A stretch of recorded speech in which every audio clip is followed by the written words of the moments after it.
नमस्कार साथियों, स्वागत है आप सभी का वाईफाई स्टडी 2.0 पर। मैं हूं अंकित अवस्थी। आप हैं मेरे साथ में आज रात तक की, यानी कि जो कल रात गुजरी है, इसकी प्रमुख सुर्खियों को सुबह सुबह जानने के लिए। सबसे बड़ी सुर्खी जो बनकर आ रही है वो है रूस से, और रूस के राष्ट्रपति व्लादिमीर पुतिन ने कल रात राष्ट्र के नाम संबोधन में एक बहुत महत्वपूर्ण बात यूक्रेन के निवासियों से और रूस के निवासियों से कही।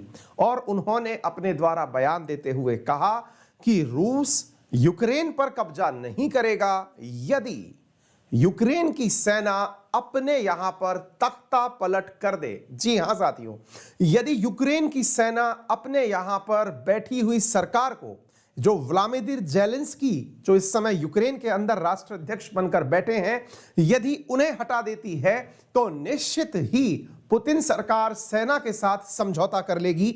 ऐसा पुतिन ने कल रात को अपने द्वारा दिए गए एक बयान में कहा। इससे यह स्पष्ट है, अभी तक की पिक्चर से यह समझ में आ चुका है कि जैसे ही कीव के ऊपर रूस का कब्जा हो जाएगा उस समय युद्ध समाप्त हो जाएगा। लेकिन याद रखिए, इससे पहले रूस ने कीव यानी कि आपके यूक्रेन को यह सलाह देते हुए कहा है कि यदि हो सके तो आप एक बार जल्दी से अपनी वहां की तत्कालीन सरकार को हटा दीजिए और खुद वहां पर कब्जा कर लीजिए, क्योंकि कहा जा रहा है कि आपके देश में हेरोइज्म के नाम पर, नेशनलिज्म के नाम पर महिलाओं को, बच्चों को और ऐसे लोगों को जिन्हें बिल्कुल आर्म वेपन चलाने नहीं आते हैं, उन्हें हथियार दिए जा रहे हैं। और ऐसी स्थिति में यह कायर सरकार बच्चों और महिलाओं के पीछे छुपकर बैठी हुई है। और जब यह ह्यूमन शील्ड बना के अगर कोई युद्ध लड़ा जाता है तो ऐसी स्थिति में सेना को अपनी सरकार को हटाकर उस पर कब्जा कर लेना चाहिए। आइए एक बार पुतिन के द्वारा दिया गया स्टेटमेंट आप सुन लीजिए। यह आपके सामने खबर हम दिखा रहे हैं,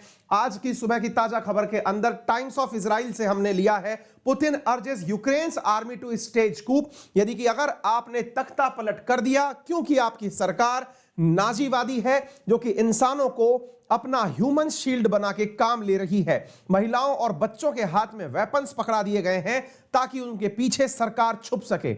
ऐसी स्थिति में सरकार के लिए दिया गया यह आह्वान कितना मायने रखता है, आइए इस वीडियो के माध्यम से पुतिन का स्टेटमेंट सुनिए। Еще раз обращаюсь к военнослужащим вооруженных сил Украины. Не позволяйте неонацистам и бендеровцам использовать ваших детей, ваших жен и стариков в качестве живого щита. Берите власть в свои руки. Похоже, нам с вами будет легче договориться, чем с этой шайкой наркоманов и неонацистов, которая засела в Киеве и взяла в заложники весь украинский народ. Также хочу дать самую высокую оценку действиям российских солдат и офицеров. Они действуют мужественно, профессионально, героически, выполняя свой воинский долг, успешно решают важнейшую задачу по обеспечению безопасности нашего народа и нашего Отечества. वहीं दूसरी ओर कल रात को यूनाइटेड नेशंस सिक्योरिटी काउंसिल के अंदर यूनाइटेड नेशन सुरक्षा परिषद के जो प्रमुख 5 सदस्य हैं उनके साथ में नॉन परमानेंट मेंबर हैं, उनकी मीटिंग हुई और यूक्रेन मुद्दे के ऊपर यह निर्णय लेने का प्रयास किया गया कि रूस को किसी ना किसी प्रकार से रोका जा सके। यूनाइटेड नेशंस की सिक्योरिटी काउंसिल में रूस के ऊपर पाबंदी लगाने के लिए एक बार वोटिंग डाली गई और उस वोटिंग के अंदर यूनाइटेड नेशंस सिक्योरिटी काउंसिल के 5 परमानेंट मेंबर्स में से रूस ने अपने ही खिलाफ पास हुए प्रस्ताव का वीटो कर दिया, यानी कि उसे पास होने से रोक दिया। वहीं दूसरी ओर भारत को उन्होंने धन्यवाद दिया। धन्यवाद इसलिए क्योंकि भारत इस समय नॉन परमानेंट मेंबर है। भारत के साथ साथ यूएई को भी धन्यवाद दिया और चाइना को भी धन्यवाद दिया, क्योंकि चाइना परमानेंट मेंबर होते हुए भी वोटिंग के अंदर पार्टिसिपेट करने से इनकार कर दिया। ठीक उसी प्रकार से भारत ने नॉन परमानेंट मेंबर होने के नाते वोटिंग में इनकार कर दिया और कहा कि हमारे द्वारा इस पूरी प्रक्रिया में जो महत्वपूर्ण कार्य है वो है डिप्लोमेटिक वार्ता और हम उसी को प्रमोट करते हैं। आइए एक बार यूनाइटेड नेशन सिक्योरिटी काउंसिल के अंदर हुई रात की वोटिंग को एक बार आप देखें और उसके बाद में भारत के स्टैंड को समझने का प्रयास करें। Thank you. I now will put the draft resolution to the vote. I request that those voting in favor of the draft resolution contained in document S-2022 155 to raise their hands.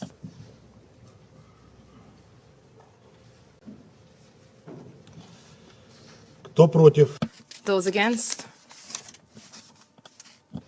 Кто воздержался? Abstentions? Результаты The result of the voting is as follows. 11 votes in favor, 1 vote against, 3 abstentions. проект резолюции The draft resolution has not been adopted owing to the negative vote of a permanent member of the Security Council. I now give the floor to those members of the Security Council who wish to deliver statements. तो इस प्रकार से भारत के द्वारा किया गया जो भी contribution United nation security council में था, इसके लिए यूएन के अंदर रूस ने भारत को धन्यवाद दिया। ये दो प्रमुख खबरें निकल करके आई। इसके अलावा दिन भर के अंदर यूक्रेन के अंदर जो घटनाएं हुई हैं, उसमें जो सबसे प्रमुख मतलब जो विकास हुआ है घटना के अंदर, वो यही है कि यूक्रेन के मसले पर रूस और यूक्रेन शायद आज शाम तक या कल तक किसी समझौता वार्ता पर पहुंच जाएंगे। नहीं पहुंचे तो इसके पीछे एक बहुत बड़ा लॉस जो है वो इस बात का होगा कि ह्यूमैनिटेरियन क्राइसिस होते रहेंगे। वहीं पर अमेरिका के द्वारा लादे गए प्रतिबंधों के खिलाफ चीन ने रूस से कहा है कि वो उनका अनाज परचेज करने के लिए तैयार है। यानी कि एक प्रकार से अमेरिका के द्वारा जो प्रतिबंध रूस पर लादे गए थे, उसमें सबसे इंपॉर्टेंट था कि रूस से सामान इंपोर्ट नहीं किया जाएगा। ऐसी स्थिति में चीन ने रूस से कहा है कि वो उसके द्वारा बेचे जाने वाले गेहूं को परचेज कर सकेगा। रिटेलिएटरी एक्शन के अंदर चीन के रूस के द्वारा भी अमेरिकी कंपनियों पर बैन लगाने शुरू कर दिए हैं, जिनमें से फेसबुक के ऊपर बैन प्रारंभ रशिया के अंदर कर दिया गया है। यदि हम कीव के दृश्य दिखाएं तो ये रात का एकदम अपडेटेड न्यूज है, जिसमें कि अब कीव के अंदर भी रूस की सेना एंट्री कर चुकी है। तमाम टैंकर्स इस समय रात के अंदर एंट्री कर रहे हैं। यानी कि ये वो घटना है जिसमें कि आपने पहले रूसी सेना को आते हुए बॉर्डर्स पर क्रीमिया पर देखा था। अब कीव में रूसी सेना आ चुकी है और ये सेना यूक्रेन की सेना को ही अपने साथ मिला करके और वापस से लाने का प्रयास कर रही है कि कीव पर कब्जा जो है वो स्थापित कर लिया जाए। उम्मीद है कि ये तमाम अपडेटेड जानकारियां आपके लिए अंतरराष्ट्रीय रूप से महत्वपूर्ण होंगी। बहुत देर से मेरे साथ कमेंट बॉक्स में आप लोग एक जानकारी के बारे में पूछ रहे हैं, दैट इज आरएनए। मेरे प्यारे साथियों, आपका रियल न्यूज एंड एनालिसिस यथावत है। मोस्ट प्रोबेबली आज के अंदर इस युद्ध की समाप्ति हो जाएगी, क्योंकि आज ही जहां तक मैं समझ पा रहा हूं, क्योंकि दुनिया का इस समय पूरा ध्यान, आप लोग चाहते हैं कि आप लोगों को घटनाक्रम पढ़ाए जाएं, लेकिन पूरी वर्ल्ड की जो न्यूज है इस समय कहीं ना कहीं यूक्रेन और रशिया के इर्द गिर्द ही घूम रही है। आपके रियल न्यूज एंड एनालिसिस के प्रति आपका यह प्यार देख करके मैं बहुत कृतार्थ हूं और आपका तहे दिल से धन्यवाद करता हूं। हमारा रोज इसी चैनल पर सुबह इसी टाइम होने वाला शो मंडे से वापस आ रहा है, लेकिन चूंकि हमारी सारी अंतरराष्ट्रीय खबरें और राष्ट्रीय खबरें कहीं ना कहीं यूक्रेन क्राइसिस के अंदर दब चुकी हैं, कोई भी खबर हम आपके लिए एग्जैक्टली निकाल नहीं पा रहे हैं, और निकाल भी रहे हैं तो वो सब कहीं ना कहीं यूक्रेन और रशिया से संबंधित है। ऐसी स्थिति में कल मैंने आपको आरएनए के स्थान पर दिन भर में 4 नई अंतरराष्ट्रीय खबरें करने का प्रयास किया था। दिन भर आज भी यह प्रयास जारी रहेगा।